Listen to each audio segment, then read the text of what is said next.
नमस्कार दोस्तों, मैं हूं आपका दोस्त और मैं हूं भारतीय रेलवे ट्रेन। दोस्तों, अभी हाल फिलहाल में रेलवे के द्वारा नोटिफिकेशन अपडेट किया गया है, जिसमें लगभग 4 का एग्ज़ाम अभी हाल फिलहाल में 2-3 महीने के अंदर होने वाला है। जिसमें आपका टेक्नीशियन, एएलपी और जेई और आरपीएफ एसआई का एग्ज़ाम होने वाला है। दोस्तों, आशा करता हूँ आप लोग अच्छे से तैयारी कर रहे होंगे और एग्ज़ाम में बिल्कुल सटीकता के साथ बैठेंगे और एग्ज़ाम अच्छी तरह से देंगे। दोस्तों, आज मेरी एक पोस्ट है एलपी असिस्टेंट लोको पायलट, जो कि भारतीय रेलवे का बहुत ही अच्छा पोस्ट है। इसमें बहुत सारे लोग इसमें आने की उत्सुकता जताते हैं। उसी के बारे में बताता हूँ कि इसमें प्रमोशन कैसे रहता है। और जो एएलपी का एग्ज़ाम होता है, आप क्वालिफाई करते हैं CBT 1, CBT 2 और उसके बाद वाइवा, उसके बाद आप DV, उसके बाद ज्वाइनिंग करने के बाद आपका जो ज्वाइनिंग होता है वो एएलपी में होता है। क्या चीज़ में? असिस्टेंट लोको पायलट में होता है। ये आप जो आपका पोस्ट है ये ग्रुप सी में आता है। ग्रुप सी जैसे आप सुना हुआ group D, group C, group B, group A, ठीक उसी प्रकार ये ग्रुप सी में आता है। आपका जो ग्रेड पे होगा, सबसे पहले इनिशियल आपका ग्रेड पे 1900 होता है। यहाँ पे देख रहे होंगे लेवल 2 में आता है। 1800 हो गया लेवल 1, 1900 हो गया लेवल 2, 2000 हो गया लेवल 3, 2400 हो गया लेवल 5 और 2800 हो गया 2400 हो गया लेवल 4, 2800 हो गया लेवल 5 और लेवल 6 हो गया आपका 42। ऐसे लेवल 1, 2 से आपका कंपेयर किया जाता है रेलवे में आने के बाद। इसमें आपका प्रमोशन जो होता है सीनियर एलपी, आप जब एलपी में लगेंगे तो आपको सीनियर एलपी उसके बाद बनते हैं। इसके लिए अप्रोक्स मतलब 2 से 3 साल लगते हैं। कितना दोस्तों? 2 से 3 साल लगता है। ये आपके बोर्ड, आपके ये जोन के ऊपर निर्भर करता है कि कितना टाइम लगेगा। जैसे मान लीजिए कि कोई जोन बड़ा है जिसमें बहुत सारी मालगाड़ियाँ चलती है, मेल एक्सप्रेस गाड़ी चलती हैं, लोकल गाड़ी चलती है, उस जोन में आपका जो सीनियर एलपी बनने का चांस होता है वो 2-3 साल के अंदर आप बन सकते हैं। नहीं तो किसी किसी जोन में क्या होता है कि 5 साल 7 साल भी लग जाते हैं, लेकिन अब एलपी से सीनियर एलपी बनने में। इसमें जब आप सीनियर एलपी बनते हैं, आप जैसे एलपी में आइएगा तो आपका उस ग्रेड पे 19 रहेगा। अब जैसे 2-3 सालों के बाद या 4-5 सालों के बाद सीनियर एलपी बनिएगा तो उसके बाद आपका ग्रेड पे हो जाएगा 2400। कितना हो जाएगा?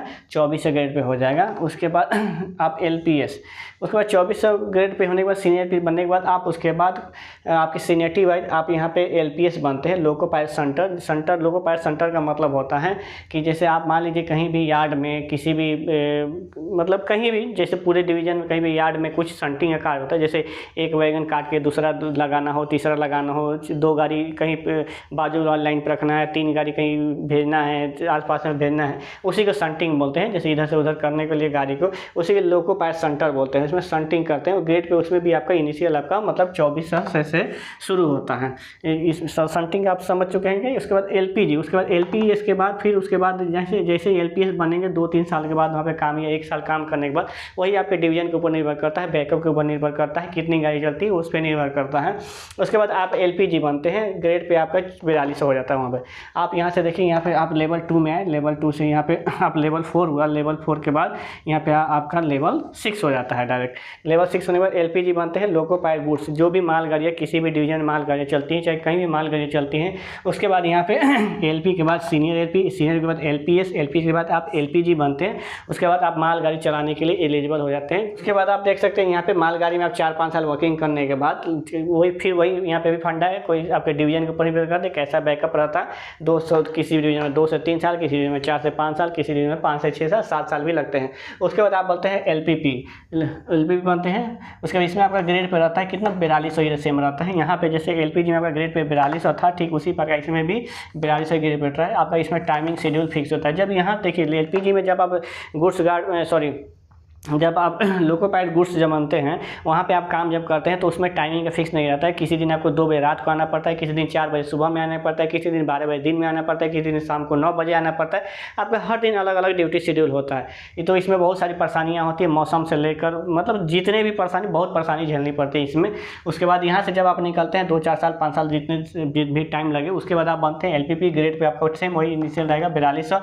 टाइमिंग शेड्यूल फिक्स होता है। इसमें क्या होता है, आपको जो भी गाड़ी होगी उसमें टाइमिंग शेड्यूल फिक्स रहता है। जैसे इसमें आप एलपीजी लोको पायलट गुड्स मतलब गुड्स जो भी गाड़ी होती है वो न चलाकर आपको पैसेंजर गाड़ियाँ दी जाती हैं, जिसमें आपका टाइमिंग शेड्यूल फिक्स रहता है। थोड़ा सा इसमें भी टाइमिंग इशू होता है, लेकिन उतना नहीं आता है।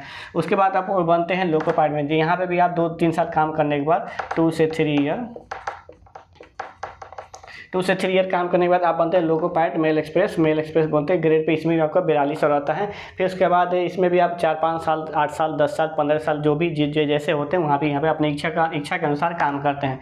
जब क्योंकि यहाँ से आप चाहे तो अपना पूरी सर्विस निकाल सकते हैं या आगे भी जा सकते हैं, लेकिन इसमें भी आपका ग्रेड पे 4200 ही रहता है। उसके बाद क्रू कंट्रोल, इसमें क्रू कंट्रोल के लिए एग्जाम रहता है।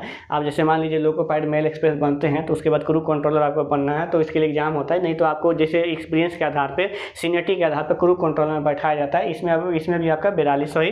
लेकिन क्रू कंट्रोलर क्या है कि जैसे उनकी ज़रूरत होती है उस हिसाब से बैठाते हैं। इसमें टाइम पीरियड रहता है, जैसे 1 साल, 6 महीने, 2 साल, जो भी आपको उतना दिन वहाँ पे बैठाएंगे।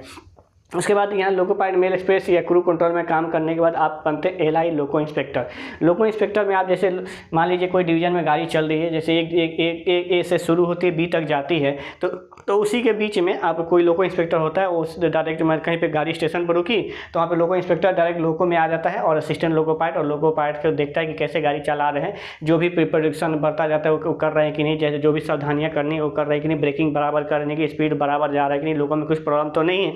चाहे मान लीजिए कोई loco pilot, assistant loco pilot गाड़ी लेके जा रहे हैं, लोगों में कुछ प्रॉब्लम आ गया तो ये लोको इंस्पेक्टर से ही वो लोग बात करके पूछते हैं कि ऐसा प्रॉब्लम है, क्या करना चाहिए। और भी बहुत सारी चीज़ें होती हैं। उसके बाद लोको इंस्पेक्टर से कुछ इसमें भी 2-4 साल, 5 साल, 10 साल जितना भी करने के बाद आपके वही बैकअप के आधार पे CLI बनते हैं, चीफ लोको इंस्पेक्टर यहाँ पे।